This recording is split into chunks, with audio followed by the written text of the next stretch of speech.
দেখতে দেখতে প্রেগনেন্সির ৯ মাসের জার্নিটা প্রায় কাটিয়েই ফেললাম। আজ ছিল শ্বশুরবাড়ির তরফ থেকে আমার ৯ মাসের সাধভক্ষণ।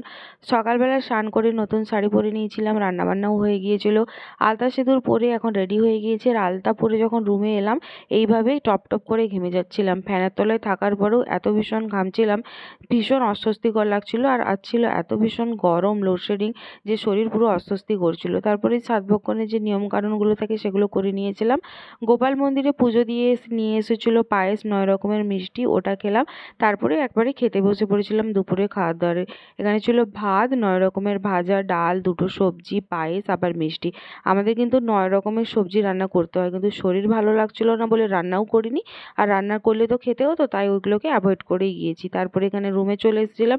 শাশুড়ি মা আমাকে গিফট করেছে এই কোমর চাবিটা, আর সাথে ছিল গিফটে এই পিঙ্ক কালারের কাঞ্জিভরম শাড়ি, যেটা ভীষণ গরম লাগার জন্য ওই দিন আর পরতে পারিনি।